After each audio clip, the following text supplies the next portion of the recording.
Here with me to discuss the latest military developments on the ground in Ukraine, Major General Neil Sexton, a defence consultant for Universal Defence and Security Solutions. Major General, great to see you again.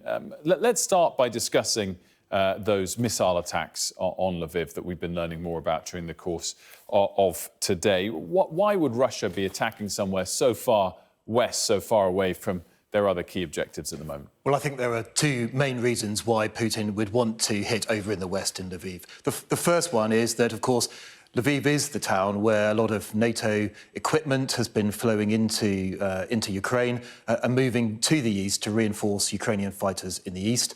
It's also a place where there are facilities that are repairing military vehicles, and it is a centre that has been considered quite safe for training and so on. In addition, though, you have to say that Putin is deliberately trying to terrorise the civilian population. We've seen over the last few days that the number of people flowing back into Lviv from Poland and other countries has increased, and people felt that it was a safe place to evacuate from the east of the country, across to the west, and to come back in. That now must have been undermined by these attacks.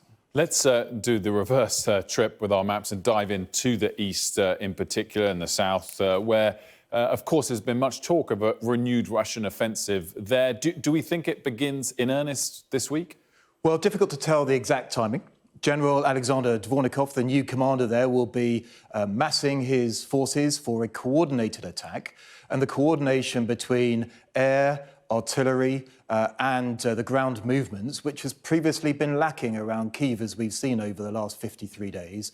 That will be important for him as he attempts in this region of Donetsk and Luhansk to achieve some sort of a link-up, potentially linking up here around the western side of Donetsk as far down south as Mariupol.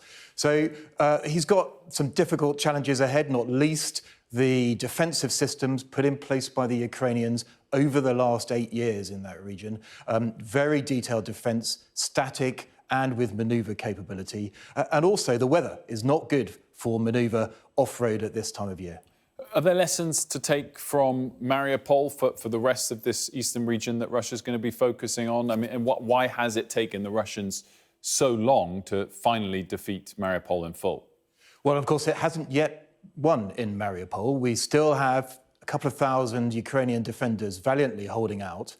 And of course, some of the tactics used by the Russians, the indiscriminate bombardment, the destruction of civilian infrastructure, and indeed the infrastructure around the steelworks here, that has all helped the defenders. It is much more difficult to attack a city that has been almost destroyed than it is one that still has access roads and so on.